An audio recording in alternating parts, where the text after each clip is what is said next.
प्रिय विद्यार्थी मित्रांनो, आज आपण बघणार आहोत की कशा पद्धतीने आपण क्रियापदांना हेल्पिंग वर्बसोबत वापरायचं असतं.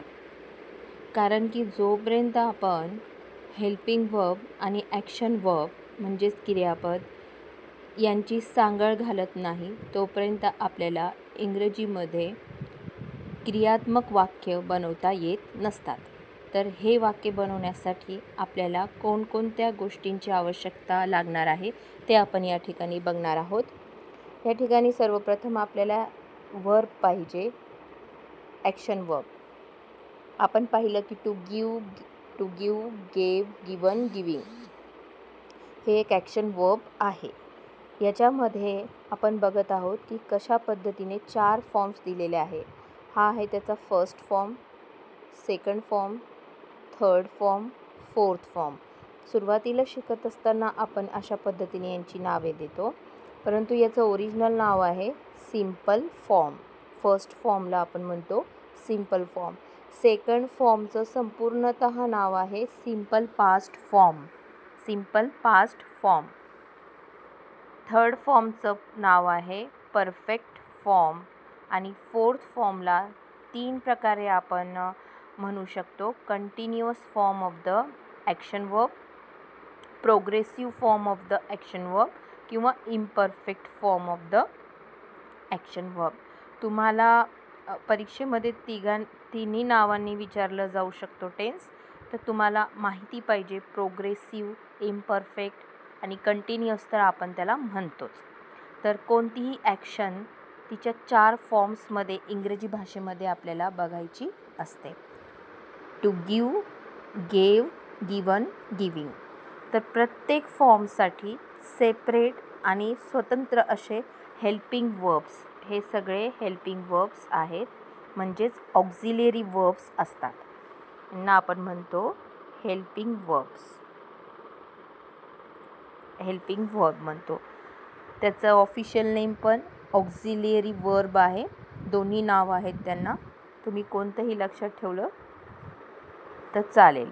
फक्त त्याला हे म्हणतात तुम्हाला माहिती पाहिजे की ऑक्झिलरी वर्ब म्हणतो म्हणून आपण. ठीक आहे. जे हेल्पिंग वर्ब्स आहेत, ऑक्झिलरी वर्ब्स, हे प्रत्येक फॉर्मसाठी सेपरेट आहेत. फर्स्ट फॉर्म त्यालाच आपण सिम्पल फॉर्म म्हणतो. तर त्याच्यासाठी डू, डज, डीड, शाल, विल हे सेपरेट राहतील. म्हणजे फर्स्ट फॉर्मसोबत हे हेल्पिंग वर्ब आपल्याला वापरायचे आहेत. इतर दुसरे हेल्पिंग वर्ब जे आपण वाचतो ते या फॉर्मसोबत कधीच येणार नाही. तसेच थर्ड फॉर्म जो आहे परफेक्ट फॉर्म, त्याच्यासोबत टू हॅवचे म्हणजेच हॅज, हॅव, हॅड, शाल हॅव, विल हॅव यांना आपण टू हॅवचे हेल्पिंग वर्ब पण म्हणतो. याला आपण टू डूचे हेल्पिंग वर्ब म्हणतो. अशा प्रकारे हे हेल्पिंग वर्ब्स त्यांची नावे आहेत. आणि या ठिकाणी आपण पाहत आहोत टू बीचे helping verb. To be, am is are, was were, shall be, will be. Am is are, was were, shall be, will be. तर to do, to have, to be. तर हे सेपरेट वाटलेले आहेत ज्याचे त्याला. सिम्पल फॉर्मसाठी, फर्स्ट फॉर्मसाठी आपल्याला to डूचे helping verb वापरावे लागतात. परफेक्ट फॉर्मसाठी, थर्ड फॉर्मसाठी टू हॅवचे आणि फोर्थ फॉर्मसाठी, कंटिन्युअस फॉर्मसाठी टू बीचे. तर प्रत्येक वेळेस प्रत्येक क्रियापदाला या हेल्पिंग वर्बचा वापर करून आपल्याला या ठिकाणी अशा पद्धतीने त्यांची आपल्याला केमिस्ट्री जुळून आणायची आहे. त्यांचा आपल्याला अभ्यास करायचा असतो. ज्या विद्यार्थ्यांना असा अभ्यास करता येतो क्रियापदांचा, त्या विद्यार्थ्यांचं इंग्रजीवर प्रभुत्व त्यांना प्राप्त होत असतं. या ठिकाणी आपल्याला बघायचं आहे की कशा पद्धतीने हे क्रियापद वापरायचे असतात भाषेमध्ये, भाषा शिकत असताना, आणि त्यांचं पुस्तकामध्ये वापर कसा दिलेला असतो. तर गिव असेल तर जास्तीत जास्त गिव हे सिम्पल फॉर्मचं ॲक्शन वर्ब आपण जेव्हा हेल्पिंग वर्बसोबत वापरणार आहोत तर किती पद्धतीने येऊ शकतं, तर 5 पद्धतीने. Do give, does give, did give, शाल गिव, विल गिव. गिवची नंतर कॅन गिव, त्याच्यानंतर कुड गिव, त्याच्यानंतर मे गिव असे होऊ शकतात. पण ते मॉडल ऑक्झिलरीसोबत. हे जे आहे आपले प्रायमरी ऑक्झिलरी, हे मेन ऑक्झिलरी यांच्यासोबत फक्त 5 म्हणजे टू डू सोबत 5च टेन्स पॉसिबल आहे यांचे. तर आपण बघूया की एक्झॅक्टली या ठिकाणी काय होत आहे.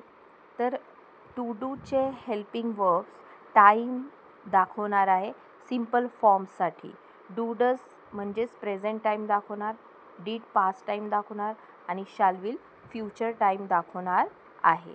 तर आपल्याला असा अभ्यास करायचा आहे. या ठिकाणी पण has have present time, had past time, shall have, will have future time दाखवणार आहे.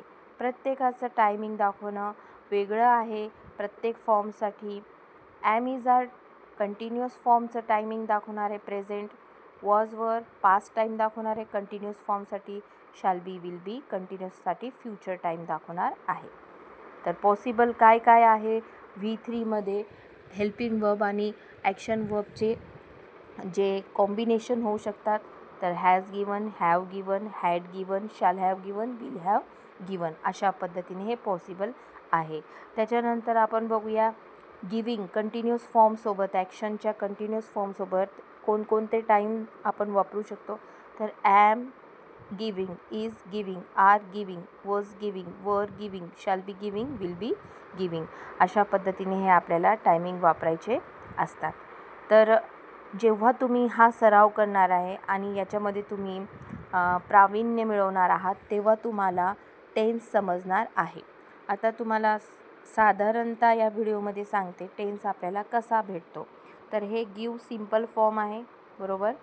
तर give, do give simple present tense, does give simple present tense, did give simple past tense, shall give simple future tense, will give simple future tense अशा पद्धतीने हे आपल्याला tense भेटत चालले आहेत आणि आपण यांचा सराव केलेला आहे. आता या ठिकाणी आपण बघूया हॅज गिवन म्हणजे present perfect, have given present perfect, had given past perfect, shall have given future perfect, will have given future perfect. तर या ठिकाणी पाहूया am giving present continuous, is giving present continuous, are giving present continuous, was giving past continuous, were giving past continuous, shall be giving future continuous, will be giving future continuous tense अशा पद्धतीने हे tense तयार होतात. आणि जेव्हा तुम्ही एखादं सर्वनाम किंवा नाम वापरतात आणि वाक्य बनवतात जसं आय डू वापरल्यामुळे या ठिकाणी आता give, I do give pen. मग हे तुमचं वाक्य तयार झालं टेन्समध्ये. मी पेन देते. आय डीड गिव पेन म्हणायचं असेल तर तुम्ही त्या ठिकाणी मग आय डीड गिव पेन, कारण की गिवसोबत काय काय येऊ शकतं डू डज, तर आयसोबत आपण डू वापरणार. मग I did give pen, I shall give pen, I will give pen अशा पद्धतीने हे वाक्य आपण बनवू शकतो. आणि व्याकरणदृष्ट्या आपण अतिशय आत्मविश्वासाने इंग्रजीचा वापर करू शकतो. व्याकरण अगदी बरोबर येईल, कधीच तुम्ही चुकणार नाहीत. म्हणजे 12 टेन्स आपण जेव्हा शिकणार आहोत तर हा चार्ट आपल्यासाठी फार महत्त्वाचा राहील. कृपया करून याचा तुम्ही अभ्यास करावा वहीवर. आता आपण टू गिव, गेव, गिवन, गिविंगसाठी प्रॅक्टिस केलेली आहे. वहीवर तुम्ही वेगळ्या क्रियापदांना घ्यावं, दररोज 5 क्रियापद घ्यावे आणि सराव करावा, जेणेकरून हेल्पिंग वर्ब जे की वाक्यामध्ये टाईम दाखवतात त्यांची ओळख पटावी. प्रेझेंट पास्ट फ्युचरसाठी तुम्ही फिक्स ते हेल्पिंग वर्बला ओळखावं की कोणतं टाईम दाखवतं आहे. तर सराव आवश्यक आहे. एक एक्झाम्पल तुम्हाला दिलेलं आहे, त्या एक्झाम्पलचा वापर करून तुम्ही इतर ॲक्शन वर्बसाठी हा सराव करावा. व्हिडिओ आवडल्यास माझ्या चॅनलला लाईक करा, शेअर करा, सबस्क्राईब करा. Thank you for watching.